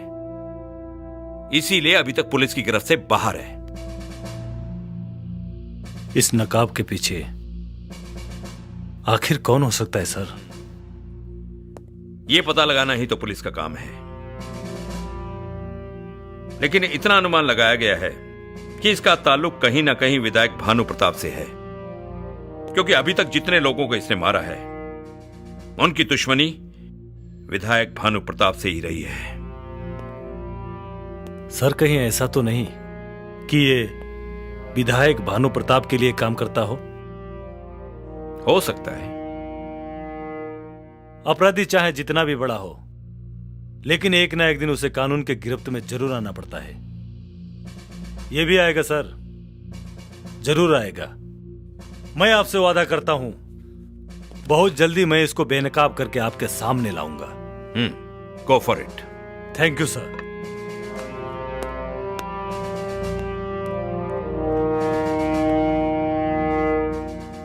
इंस्पेक्टर विजय, मुझे तुम पर पूरा भरोसा है। ला बेटा,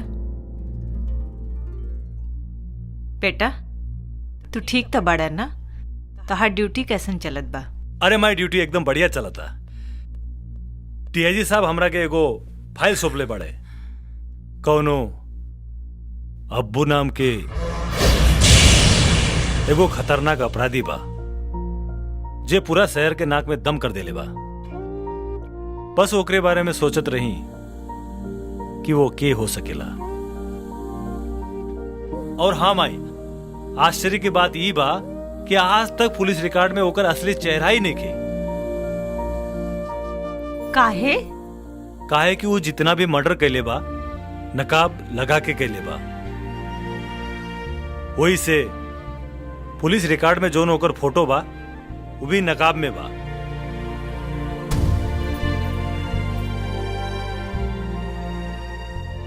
बेटा, मुजरिम चाहे कितनो बचे की कोशिश करे, कानून के लंबा हाथ ओकरे गिरेबान तक पहुंच ही जाला। कहा विजय, कहा तू पुलिस और कानून के बात में माई का झुरा के रख ले बड़ा। हाँ, कोनो दोसर बात करा ना। माई तू जा खाना पीना के इंतजाम करा। काहे से कि पुलिस वाला लोग के कामे उबा, पुलिस, दरोगा, कानून, हवालात, कोर्ट कचहरी, दुका दुका बात करके खाली तोहरा का जुराई है। तू जा खाना तैयारी करा। तारा ये ऐसा ही हमरा के बात में अजुरा दे और हमार सब कामा काज हो जाई। हाँ, जा जल्दी। राजू, अगर विजय के पता चल गई तू आफ्ताब के साथ मिलके ई सब कर रहल बड़ा, तब फिर का होई तू ही जानो।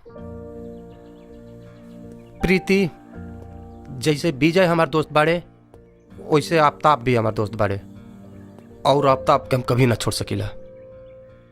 कहे कि पर्दा के पीछे को जो सच्चाई बा हम जानता नहीं।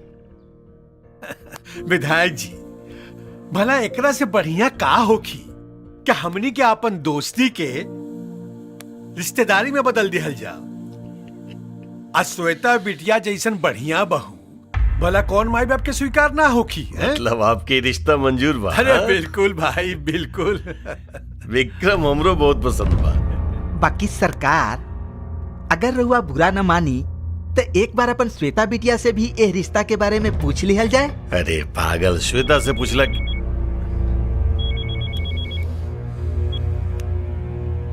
हाँ बोल। गड़बड़ हो गया सर। डीआईजी साहब आफ्ताब के फाइल विजय बाबू के हाथ में दे दिला बानी। रउआ तो जानते बानी विजय बाबू के आजकल के करना में कबो कुछ हो सकेला सर। यही से हम सोचने कि ई खबर रउआ कान में फूंक दी। ठीक कहले तू दरोगा, लेकिन तू चिंता मत कर, हम सब संभाल लेब। हाँ, जैसन सरकार के इच्छा। अरे बेटी, ला बेटी हमारा ही हो गई ना। अरे बेटा, अभी हम तारे चर्चा करत रहनी। हाँ, लाइन कैसे मिला? ये हुए विक्रम चौधरी जी के बेटा। अरे तारे कॉलेज में पढ़ ले हुए हो। अच्छा से पहचानत बानी इनकरा के। अच्छा, ये तो और भी अच्छा बात बाकी तू लोग एक दूसरा के जाने ला। वो कहा ना बेटा कि तार बिया हम विक्रम के संगे तय कर ले। का शादी और इकरा से? अरे में इतना चौके के क्या बात है? देखा बेटा, एक न एक दिन तहर बेटी की शादी ब्याह करी के पड़ेला। हाँ? और वैसे भी तहार माई नहीं की था, ई जिम्मेदारी तो हमरा अकेले निभावे के पड़ेगी। कहो चौधरी। हाँ बाकी बाबूजी हम इनकरा से शादी ना कर सके। काहे से कि हम आफ्ताब से प्यार करीला। श्वेता, आफ्ताब हम रउआ के बतावे ही वाला रहे कि कुछ बतावे की जरूरत नहीं है। हम चौधरी साहब के जवान दे दिले बनी। तोहार ब्याह जब भी होई विक्रम से ही होई। आफ्ताब ससुरा औकात का बउआ, आफ्ताब के जबान प्रताप के दमाद बनी ससुरा। आफ्ताब के औकात रउआ विक्रम के औकात से बहुत ज्यादा बा बाबूजी। काहे कि एक बार ना कई बार हमरा इज्जत पे हाथ डाले के कोशिश कैले रहे और हर बार आफ्ताब हमरा के बचौले रहे। इसे हम जब भी शादी करब आफ्ताब से ही करब।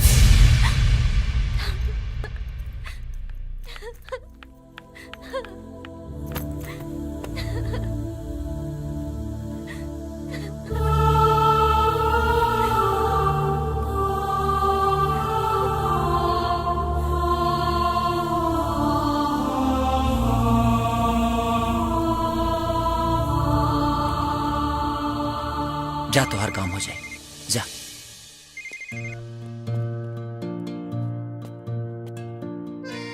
हाँ श्वेता बोला।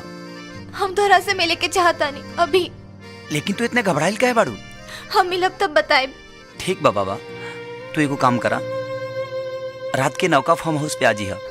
ठीक बा, बाय, लव यू।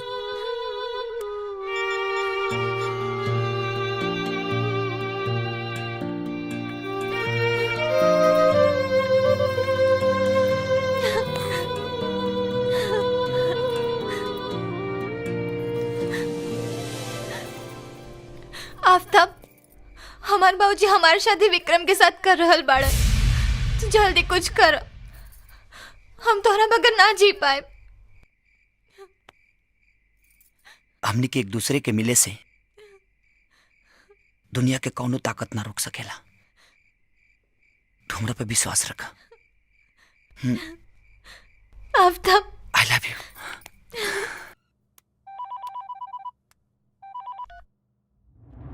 बोला भानु प्रताप। सुना मंत्री वो माधव शुक्ला के रास्ता से हटावे के कार्यक्रम तो ससुर बिल्कुल उल्टा पड़ गई यार। सुने में बता कि पार्टी हाई कमान ओकरा बेटा के टिकट दे रहल बा। हाँ बात तो कुछ वैसने बा। हमू कोशिश में लागल बानी कि एकरा के कौनो न कौनो अड़ंगा लगवा के कैसहू रोकवावल जा सके। हाँ, तू रोका रोका, हम ससुरा के ठोकब आज के आज ठोकब ससुरा के। हम जानता नहीं भानु प्रताप, तू अपना राजनीति से बाज ना आई बा। वैसे हम काल आ रहल बानी तो ई विषय में बातचीत हुई। हाँ ठीक बाबा। अरे फोन कैले रहले अब तक जी हुजूर, फोन कैले रहनी अवते हुई। मतलब बबलू शुक्ला के भी? चौधरी फुल एंड फाइनल। ससुरा बड़ा निर्दयी चीज होला, राजनीति कसम से निर्दयी चीज होला। और ऊपर से कुर्सी, एक बार जेकरा कर लत लग जाए ना, ससुर मरे के बाद भी ना छूटे। कुर्सी चाहिए तो चाहिए कोनो हालत में बस। हमार जरूरत पड़ गई ना विधायक जी। अरे अब तो बेटा, अब देखा ना बेटा, जहाँ बहुत ज्यादा प्यार होला ना टकराहट भी हो जे होला, है ना। राजनीति ना काम के बात करी। अरे बेटा बेटा बेटा देखा, लगा था कि तू अभी ले नाराज पड़ा। हाँ काहे नोक पा, हम जाना ताने कि हम गलती कहीं, हमरा अफसोस पा, बहुत अफसोस पा बेटा। अरे भुला जाना, तू भुला जा। काम का बा पहले वो बताई। अरे क्या नाम होकर बेटा क्या? बबलू शुक्ला। बबलू शुक्ला। देखे बेटा, पार्टी ना बबलू शुक्ला के सहानुभूति में टिकट दे रहा बा। हाँ, लेकिन हम चाहता नहीं कि सहानुभूति पार्टी के साथ रह जाए और टिकट हमरा मिल जाए। हाँ? कहाँ मिली हो? पटना आ जा रहा बा। वापस ना लौटी। सलाम। विधायक जी, ये अफ्ताबुआ तो एकदम रोबोट लिखा काम कर रहा था। करी कहने रे? हाँ? अरे करी ने तो ससुरी मुठम राते में ठोक दे।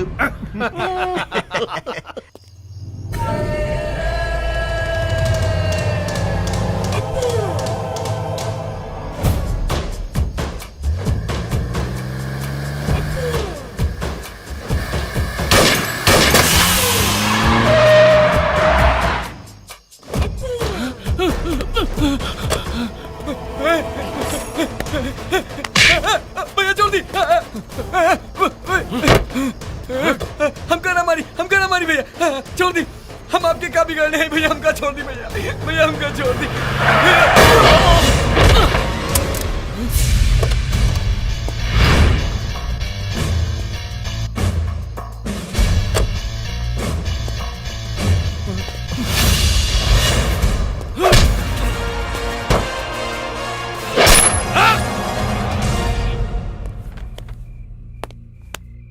सर आपने मुझे याद किया? हाँ याद किया। कल क्या हुआ? अबू कौन है पता चला? सर मैं घटना स्थल पर अबू के चेहरे से नकाब उतार चुका था कि अचानक उसने मेरी आंखों में धूल झोंक दिया और मैं उसे देख नहीं पाया। अच्छा, तुम्हारी आंखों में धूल झोंक के चला गया या तुम मेरी आंखों में धूल झोंक रहे हो? सर मैं कुछ समझा नहीं, आप क्या कहना चाह रहे हैं? मैं साफ शब्दों में कहना चाहता हूं विजय, जब मैंने उसकी शक्ल देख ली तो तुम कैसे नहीं देख पाए? सर आप वहां कैसे? तो जानना चाहोगे कि अबू कौन है? क्यों नहीं जानना चाहूंगा सर, बताइए मुझे वो कौन है। अबू कोई और नहीं, तुम्हारा भाई आफताब है। आफताब ही अबू है।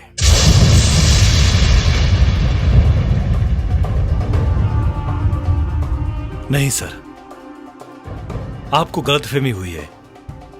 मेरा भाई आफताब? नहीं सर, मेरा भाई आफताब अब्बू नहीं हो सकता। इसमें आश्चर्य करने की कोई बात नहीं है विजय। ये जानते हुए कि अबू तुम्हारा भाई है, उसे कानून के सामने लाने की जिम्मेदारी मैं तुम्हें सौंपता हूं।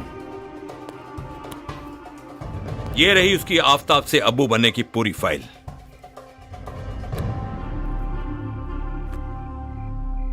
सर मैं सपने में भी नहीं सोच सकता था उस नकाब के पीछे का चेहरा मेरा अपना भाई आफताब का होगा। लेकिन सर मैं आपसे वादा करता हूं, एक जिम्मेदार पुलिस अफसर होने के नाते कानून और वर्दी की हिफाजत के लिए अगर मुझे मेरे भाई के सीने पर गोली भी चलानी पड़ी तब भी मैं पीछे नहीं हटूंगा। गुड।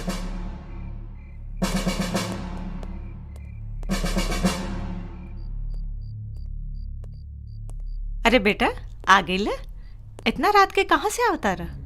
का है आफताब आगिल का? अभी ना कुछ काम से गईल बा।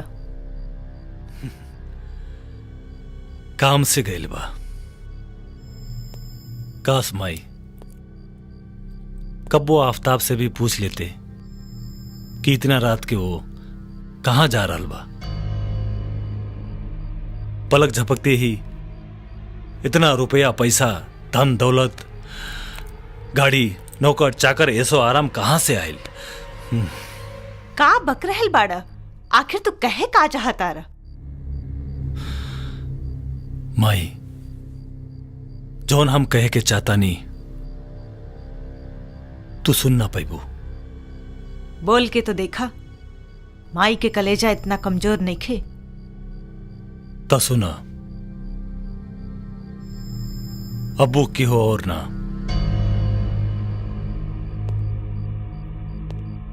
तोहरा अपना बेटा आफताब ही अब्बू है। कहा?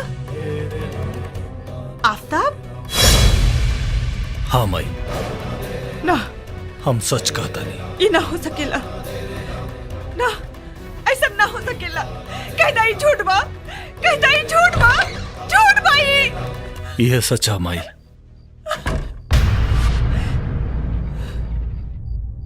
का झूठ बा माई? का बात बा? मत बोल हमरा के माई, आज से तोर माई मर गई। आज समझ में आ गई कि अपना और पराया में का अंतर होला। माई ई का कहतरू माई, का कहतरू? का ई सच नहीं खे कि तू ही अब्बू हवे? ई तो से के कहला? के कहला तो से? विजय, अरे माई ई तो हमरा तरक्की से जरता। का हम तोरा तरक्की से जलता नहीं? अपनी पाप के कमाई के तरक्की कहता रे? अरे तू माई के बेवकूफ बना सकेले, लेकिन एगो ईमानदार पुलिस अफसर के ना। अगर ये बात झूठ बा तो माई के सर पे हाथ रख के क्रिया खो और बोल कि तू अब्बू ना होवे। हाँ क्रिया का क्रिया इका कर तरु माई।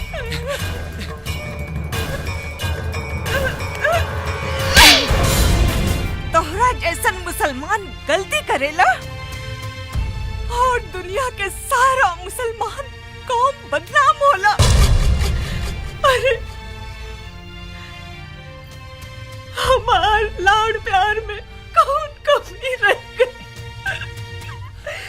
जौन तू हमरा साथे इतना बड़ा धोखा कैला। हम तोरा खातिर कहा ना कैसे बताई माई के क्या समझाऊं कुछ भी कहीं नहीं। माई के इंतकाम पूरा करे खातिर बचपन में विजय के अलग सुता के हम तारा के अपना कलेजा से लगा के सुतौनी। माई ना अपना घर में दिवाली मनौली तो ओकरा साथे ईद,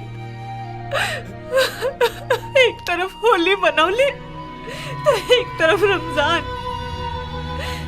एक तरफ गीता के पाठ पढ़ोली तो दूसरा और कुरान के, और तो हमरा साथे ऐसा विश्वासघात कैले कि हमरा पीठ पीछे हमार कब्र खोद देले रे। माई ऐसे हमरा के जीते जी मार देले माई। तो हमरा के जीते जी मार ए माई माई माई एकदम चुप। अब कुछ बोले की जरूरत नहीं के। अब हम तो कोनो सफाई ना सुनब। अरे इतना में तो कोनो जंगली जानवर भी होश मान जाते रे। तू हम तक ऐसन गला घोटले कि कोनो महतारी अपना बच्चा के कलेजे से लगावे से डराई।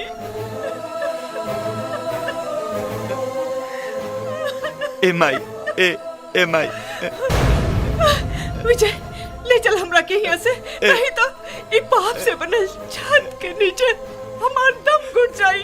चल ले चल हमरा के। ए माई ऐसे मत कर। अरे तोरा लिंग के सिवा हमार के बारे। ए माई ऐसे मत कर माई, ऐसे मत कर। हे माई ए माई माई ए माई माई ए विजय ए समझाओ ना माई के।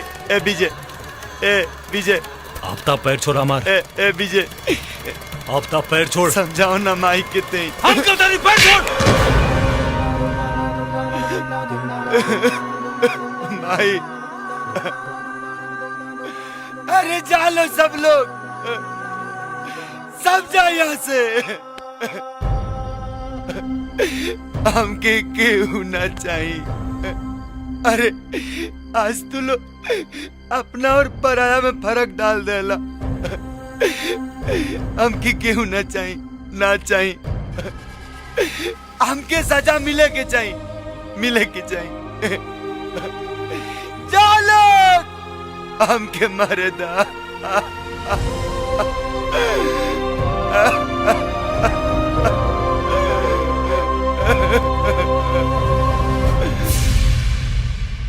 क्यों मुझे रुसवाई दी,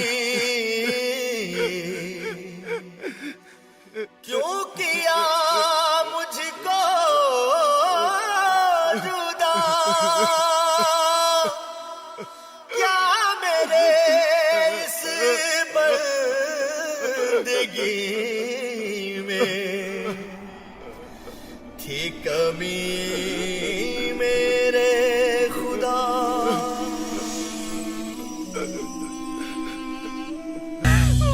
लेकिन मंत्री जी वो आफ्ताब हमने खातिर अब कोनो काम के न रह गइल।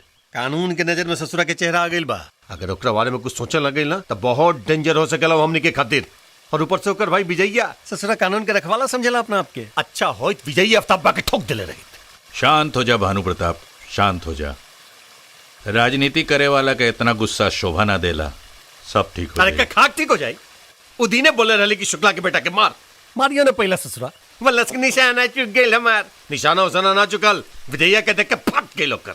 हमरा तो डर लगा था कि कहीं विजया के सामने हमनी के राज दौकल देबे अफ्तब्बा। तू चिंता मत करा, ई विषय में हम डीआईजी से अभी बात करब। का हो ओकरा से मतलब का निकली होकर? तू तो ई कहावत सुनले होखबा कि लोहा के लोहा काटेला। हम ऐसन चाल चलब कि ओकरा के धोबी के कुत्ता बना दे, ना उ घर के रह जाई ना घाट के। तू देखत जा।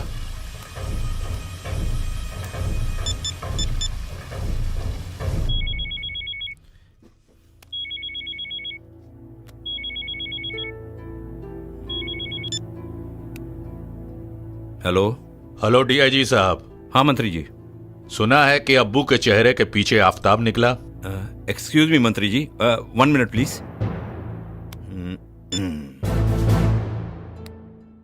जी मंत्री जी, क्या कहा आपने?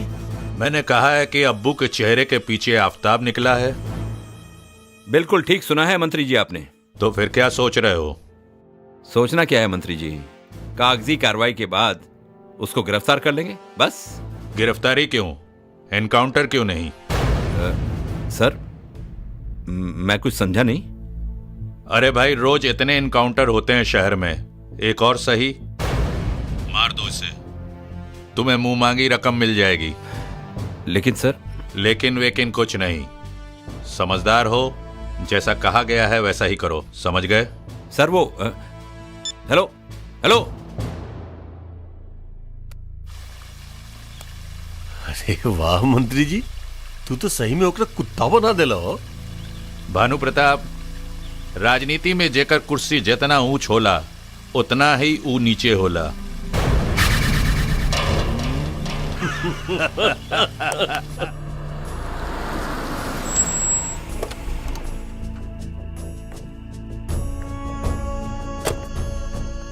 आओ आफ्ताब, तुमसे एक बहुत जरूरी बात करनी है। बोली सर, का बात बा? तुम्हें यह जानकर दुख होगा आफ्ताब कि जिन लोगों के लिए तुम अपनी जान की बाजी लगाकर दूसरों की जान लेने की कोशिश करते हो वही तुम्हारी जान के दुश्मन हैं, और उन्होंने तुम्हें मारने की सुपारी दी है मुझे। सर, ये कानून के पाठ हमके मत पढ़ाई। हमके पता बा कि हमार दुश्मन बा और कि हमार हमदर्द। अगर कोनो दूसर काम होके तय आफ्ताब के जरूर याद करब। सलाम। आफ्ताब, जाने से पहले ये सुन लो। मैंने कहा है कि अब्बू के चेहरे के पीछे आफताब निकला है। बिल्कुल ठीक सुना है मंत्री जी आपने। तो फिर क्या सोच रहे हो? सोचना क्या है मंत्री जी, कागजी कार्रवाई के बाद उसको गिरफ्तार कर लेंगे बस। गिरफ्तारी क्यों, एनकाउंटर क्यों नहीं? मैं कुछ समझा नहीं। अरे भाई, रोज इतने एनकाउंटर होते हैं शहर में, एक और सही मार दो इसे, तुम्हें मुंह मांगी रकम मिल जाएगी। लेकिन सर। लेकिन वेकिन कुछ नहीं, समझदार हो, जैसा कहा गया है वैसा ही करो, समझ गए? सर वो हेलो हेलो। जेकरा खाती चोरी करी उहे कहे चोर।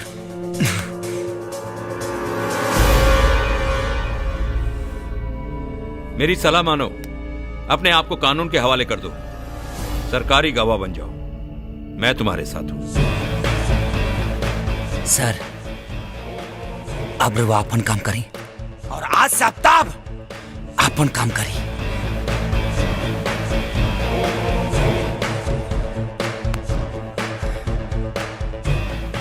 सलाम।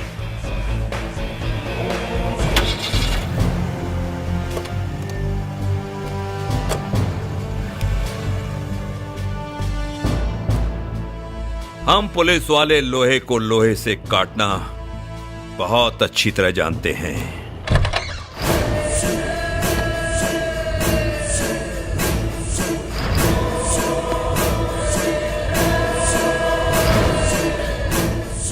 अरे कुत्ता क्या औलाद, बिहार से घसीटब और दिल्ली तक लेके जाइब। आफ्ताब। और तोरा नेतागिरी के भूत ऐसा उतारब कि तोरा वाला 7 पुस्त भी राजनीति के नाम से घिनाई। हमरा इनकाउंटर के प्लान बनाओ तारे। तोरा पिछवाड़ा में इतना बारूद भर दे, इतना बारूद कि धमाका यहाँ होई और सरकार दिल्ली तक हिल जाए। होश में बाड़े तू का बकरल बाड़े?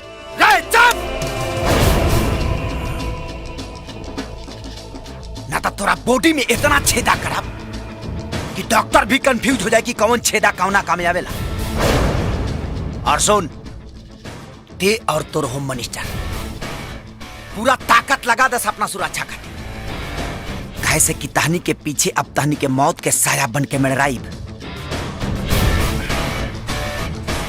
और तहनी के खोदल कब्र में तोहनी के दफनाइब।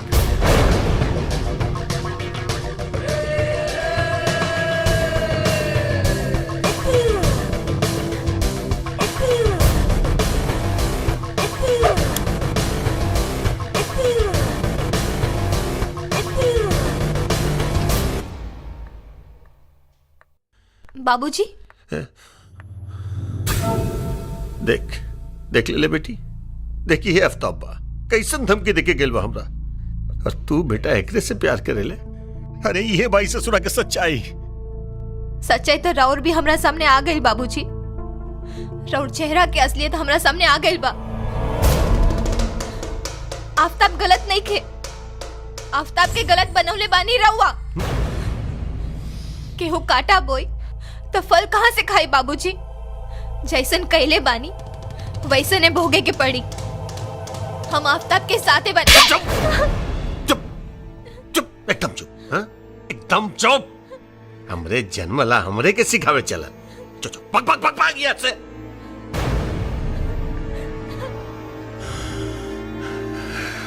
ससुरा सही कह जाला रे, वक्त बुरा इला पे साया भी साथ छोड़ दे बेला।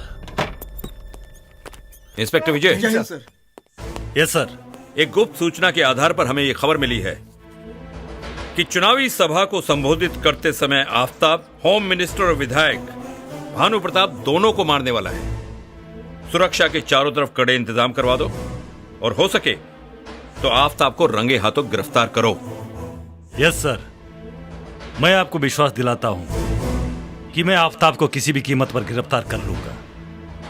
फर्ज और कानून के हिफाजत के लिए अगर मुझे उस पर गोली भी चलानी पड़ी तो मेरे हाथ नहीं कांपेंगे sir. I am proud of you inspector Vijay. Best of luck. Thank you सर।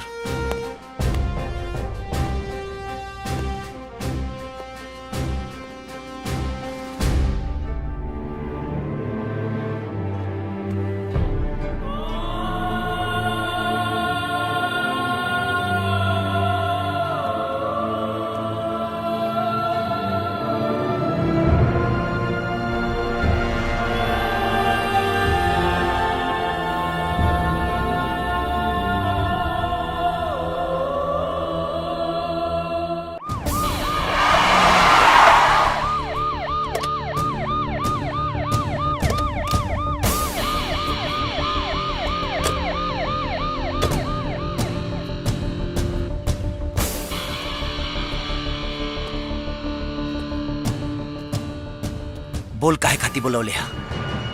हमरे माई से थम के दूर कर देले। अब ते का चाहता रे?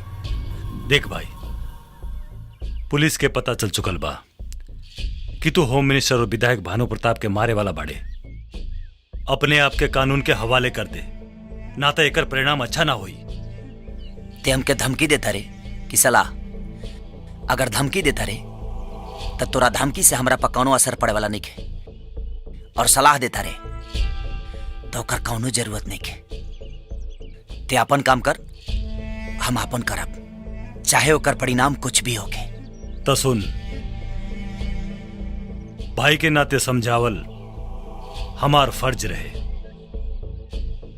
अब तू इंस्पेक्टर विजय के सुन। अगर तू कानून के अपना हाथ में लेबे के कोशिश भी कैले तो हमरा पिस्टल से निकलल गोली ना देखी और ना सोची कि सामने वाला अपराधी के छाती हमरा भाई के है। तो चला दी है गोली। बाकी हम ओ दोनों राक्षसन के छोड़े वाला नहीं खी। कैसे कि जब हम एक बार ठान ली लेना तो घटना के अंजाम दे के ही दम लिहिला। पगला गल बाड़े तू। अरे दिमाग खराब हो गइल बा तोर। बेमौत मरल चाहत बाड़े तू। अरे हम तोरा भला खातिर सोचतानी और तू समझत काहे नहीं के? अरे हम तोर भाई है, दुश्मन ना। बस कैसन भाई और कैसन रिश्ता? तेगो कानून के रखवाला हुए और हम कानून तोड़ने वाला मुजरिम। अरे तोर हमारा रिश्ता तो वही दिन खत्म हो गई जहिया ते आफ्ताब के अब्बू के रूप में देख ले। बस तोर और मोर रिश्ता चल मान लेनी। पुलिस और मुजरिम खत्म हो गई। लेकिन वो माई के बारे में सोच के देख तू। अरे वो माई के का हुई जोन आज भी आफ्ताब के इंतजार में पल पल आंसू बहाव दिया, लेकिन अब्बू के इंतजार में ना। देख भाई, अभी भी वक्त बा, सब ठीक हो जाए। हम कहता नहीं सब ठीक हो जाए, बस तो अपने आप के कानून के हवाले कर दे। ई नहीं खे हो सकत।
भाई डरोगा?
रुक जा आफ्ताब, तू हमरा के ना मार सकेलस।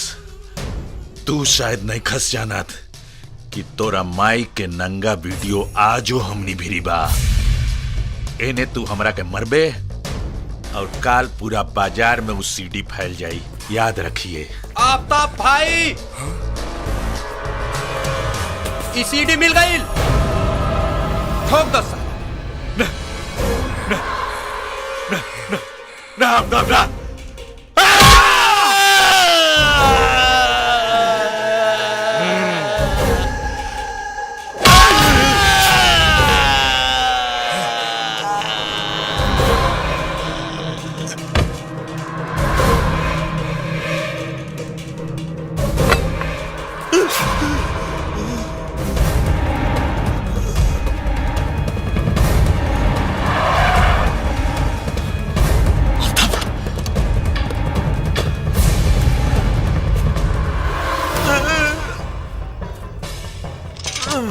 रुक जा आफ्ताब, कानून के अपना हाथ में मत ले। ना विजय ना, हम इकरा के छोड़ दी जवन हमके हमरा माई और भाई से अलग कर देहलस। देख आफ्ताब, इस सब का फैसला कानून करी। नहीं, एकर फैसला ये आफ्ताब करी। तू के होवे एकर फैसला करे वाला? हम कहता नहीं, छोड़ दे एकरा के। अरे वजह के कैसे छोड़ दी जोन आफ्ताब से आपू बनावलस? हम एकरा के छोड़ दी। आफ्ताब, हम कहता नहीं, बंदूक नीचे कर। विजय, ते हमके गोली मरबे मार दे भाई, कहे से कि अब आफ्ताब के मौत से दोस्ती हो गई बा यार। अगर एकरा के छोड़ देनी ना तो भाई के का जवाब दे? वल्लाह के का जवाब दे? विधान!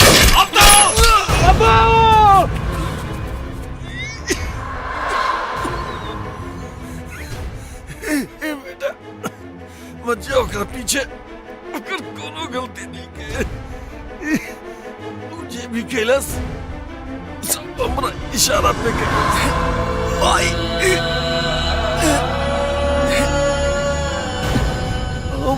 ओकर तारा माई के अश्लील वीडियो दिखा के मजबूर कैले रहनी बेटा, जकरा चलते हमरा हाथ के कठपुतली बन गए रहे। बोले वो गोली चलावत रहे लेकिन ओकरा में बारूद हम भरत रहनी बेटा।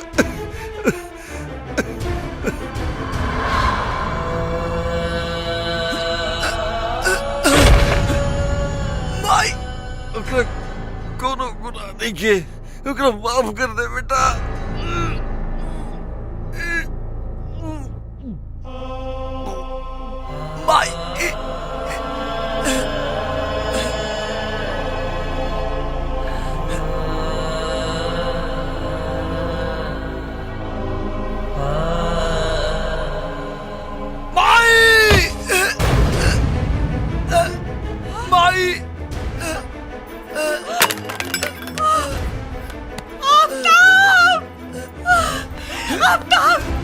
माई बेटा ना, बेटा ना, बेटा तोरा के कुछ ना होई। माई मरता हम वही दिन गए रहनी चाहिए, तू घर छोड़ के आइलू और आज तई खाली शरीर जाई। माई माफ कर दिए माई, हम तो बात ना मननी, लेकिन ई बात के हमके खुशी बा माई। जवन मंत्री विधायक तो के बेइज्जत कैले और दोनों के मार देनी माई, और इंतकाम पूरा कर देनी, पूरा कर देनी माई, पूरा माई।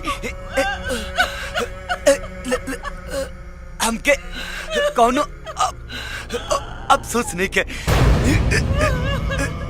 अपने कैला पा, लेकिन एक बात की तकलीफ बा माई।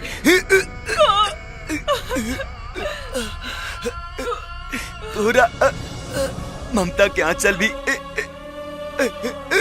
ना बेटा, अपने आफ्ताब के ना जान पौलस। लेकिन माई एक बात कही, अगर माई के ममता में मजहब आ गई तो ममता के कोनो महत्व ना होला। ऐसे तो इस्लाम धर्म में लोग मरते ही जन्नत मांग लेला, लेकिन हम अल्लाह से दुआ करब, या अल्लाह अगला जन्म अगर मिले तोरा आंचल के साथ साथ तोरा कोख से भी पैदा हुई। तोरा बेटा बेटा तोरा के कुछ ना होई, तोरा के कुछ ना होई। विजय भाई विजय विजय तो के कुछ ना होई। भाई आज हमरा तोरा पर फख्र बा। जो ईमान के सच्चा होला वही सच्चा मुसलमान होला। आज तोरा जैसन मुसलमान पर सारा दुनिया कुर्बान बा भाई। अरे जौन काम हमरा के करे के रहे वो तू कर दे ले। भाई अगर आज आफ्ताब के कुछ हो जाए तो हम अपना आप के सारा जिंदगी माफ ना कर पाए। विजय ये का हो गए हमरा हाथ। अरे बेटा आफ्ताब जा बेटा, नहीं तोरा के कुछ ना हो। जल्दी एम्बुलेंस लेके आओ। एम्बुलेंस भाई डॉक्टर जा बेटा, डॉक्टर बेटा तोरा के कुछ ना होई बेटा। अदालत इंस्पेक्टर विजय के सामने विधायक भानु प्रताप के मरते समय दिए गए इकबाल बयान को सुनने और उसके वीडियो देखने के बाद इस नतीजे पर पहुंची है कि अब्बू उर्फ आफ्ताब को विधायक भानु प्रताप ने उसकी मां का अश्लील वीडियो दिखाकर उसे गुनाह करने पर मजबूर किया। इसलिए ये अदालत उसे एक मजबूर और गुमराह युवक मानते हुए सुधरने का एक और मौका देती है, लेकिन साथ में जाने अनजाने उसने जो भी गुनाह किए हैं उसके लिए यह अदालत उसे 5 साल की सजा सुनाती है।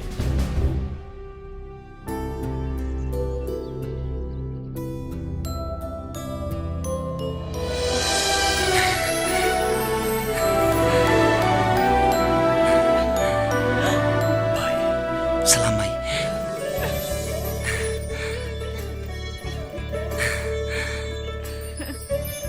विजय